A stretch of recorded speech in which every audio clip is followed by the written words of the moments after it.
Marsya Nabila Amir, jurusan Ilmu Administrasi Negara, NIM 1056111116319. Saya akan menjelaskan materi yang pertama, yaitu bagian A, pengertian public service. Pelayanan publik atau public service adalah perihal kemudahan yang diberikan sehubungan dengan barang dan jasa kepada khalayak umum. Nah, dalam prakteknya di pemerintahan, negara berkewajiban melayani setiap warga negara dan penduduk dalam rangka pelayanan publik yang merupakan amanat Undang-Undang Dasar 1945 Negara Republik Indonesia tahun 1945. Intinya, pelayanan publik adalah bagaimana memudahkan publik dalam menyelesaikan sebuah urusan, baik administrasi ataupun pelayanan barang dan jasa. Assalamualaikum warahmatullahi wabarakatuh. Perkenalkan, nama saya Nur Hikmah, NIM 10561114319, jurusan Ilmu Administrasi Negara, kelompok 2. Saya akan melanjutkan materi bagian B, standar pelayanan publik. Menurut keputusan Menteri Pemberdayaan Aparatur Negara Nomor 63 Tahun 2003 tentang Pedoman Umum Penyelenggaraan Pelayanan Publik, standar pelayanan publik harus meliputi yang pertama, 1. Prosedur pelayanan. Prosedur pelayanan yang dilakukan dalam hal ini antara lain kesederhanaan, yaitu kemudahan dalam memberikan pelayanan kepada masyarakat serta kemudahan dalam memenuhi persyaratan pelayanan. Yang kedua, waktu penyelesaian. Waktu yang ditetapkan sejak saat pengajuan permohonan sama dengan penyelesaian pelayanan, termasuk pengaduan haruslah berkaitan dengan kepastian waktu dalam memberikan pelayanan sesuai dengan ketetapan lamanya waktu pelayanan masing-masing. Yang ketiga, biaya pelayanan. Biaya atau tarif pelayanan termasuk rincian yang ditetapkan dalam proses pemberian pelayanan, haruslah berkaitan dengan mengenai biaya secara wajar dan terperinci serta tidak melanggar ketentuan yang ada. Nomor 5, produk pelayanan publik. Hasil pelayanan yang diterima sesuai dengan ketentuan yang telah diterapkan. Hal ini berkaitan dengan kenyataan dalam pemberian pelayanan, yaitu hasil pelayanan sesuai dengan yang ditentukan serta terbebas dari kesalahan-kesalahan teknis, baik dalam hal penulisan permohonan yang telah diajukan sebelumnya. Yang keenam, sarana dan prasarana. Penyediaan sarana dan prasarana yang memadai oleh penyelenggaraan pelayanan publik. Hal ini berkaitan dengan ketersediaan perangkat penunjang pelayanan yang memadai seperti meja, kursi, mesin, tik, dan lain-lain, serta adanya kenyamanan dan kemudahan dalam memperoleh suatu pelayanan. Bismillahirrahmanirrahim. Assalamualaikum warahmatullahi wabarakatuh. Perkenalkan, nama saya Husnul Hatimah, kelas IN 2D dari kelompok 2, NIM 10561111319. Materi pertama yaitu isu-isu public service. Pertama, otonomi daerah dan pelayanan publik. Di sini ada sentralisasi dan desentralisasi yang memiliki pengertian sebagai teknik manajemen dan merupakan fenomena yang berhubungan dengan delegation of authority dari unit yang lebih tinggi kepada unit yang lebih rendah. Kemudian kedua itu paternalisme dalam pelayanan publik. Paternalisme sendiri ini memiliki pengertian sistem yang menempatkan pimpinan sebagai pihak yang paling dominan. Dalam birokrasi pelayanan publik, paternalisme memiliki dua dimensi. Pertama, hubungan internal, yaitu antara pimpinan dengan staf bawahan sebagai lingkup birokrasi.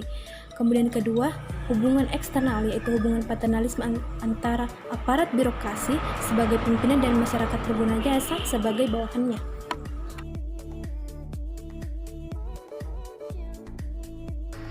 Assalamualaikum warahmatullahi wabarakatuh. Saya Desmila Puspa. Saya akan membacakan materi saya, yaitu reformasi birokrasi dalam konteks pelayanan publik.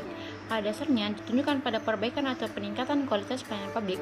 Hal ini dilakukan antara lain dengan menggunakan pendekatan New Public Management dengan menganut prinsip Run Government Like a Business, yaitu adanya penggunaan pendekatan bisnis ke dalam birokrasi publik.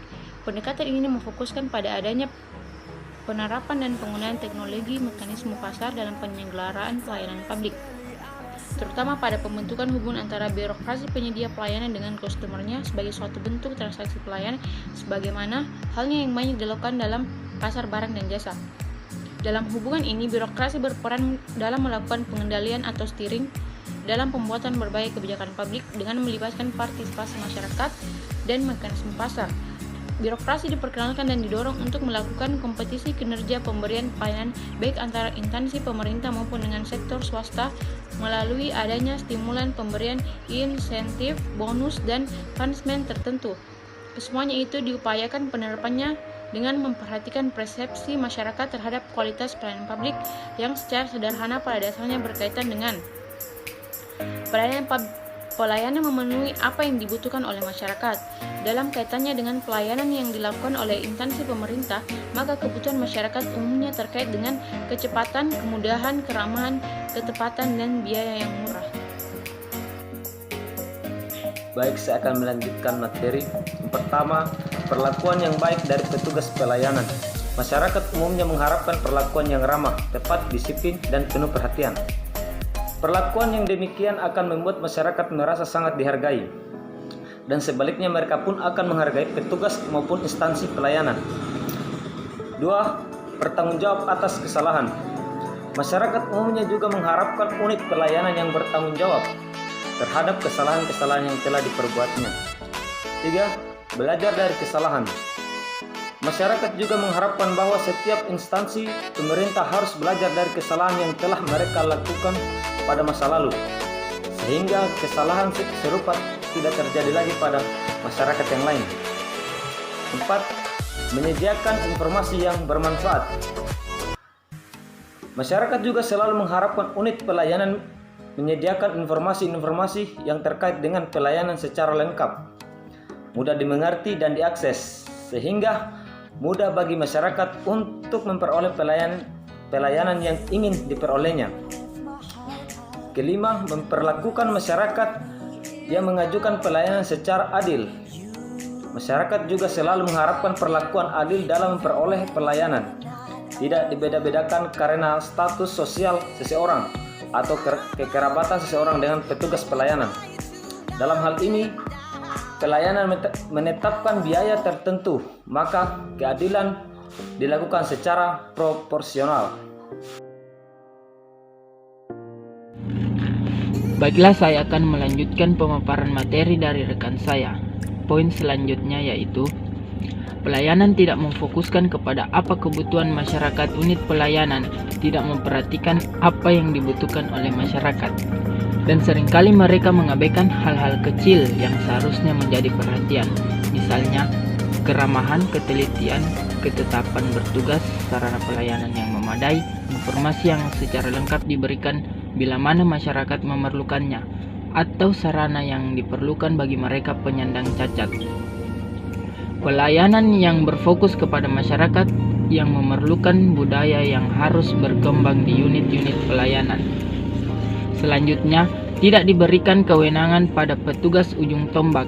Maksudnya, banyak pengaduan seringkali disampaikan kepada petugas yang langsung berhadapan dengan masyarakat, tidak memiliki kewenangan untuk menyelesaikan permasalahan-permasalahan yang dihadapi oleh masyarakat yang memerlukan pemecahan pada saat itu. Next, lamanya penanganan keluhan. Pada unit pelayanan terdapat unit penanganan pengaduan, tetapi pengaduan tidak ditangani dengan baik, sehingga pengaduan tersebut tidak dapat diselesaikan atau dapat diselesaikan pada waktu yang lama.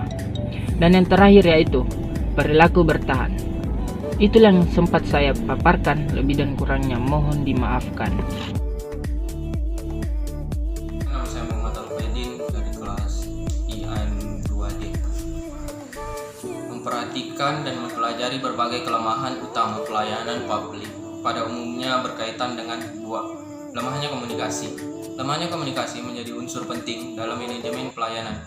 Pengaduan seringkali terjadi karena lemahnya komunikasi antar unit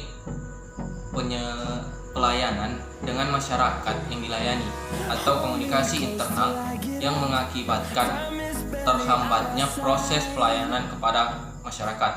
Yang kedua, lemahnya sistem pencatatan dan dokumentasi. Manajemen pelayanan sangat menekankan pentingnya sistem pencatatan dan dokumentasi setiap proses pelayanan pengaduan-pengaduan masyarakat seringkali berkaitan dengan hal seperti proses pelayanan menjadi terhambat karena petugas pelayanan memerlukan waktu yang cukup lama untuk mencari dokumen yang sudah diserahkan oleh masyarakat.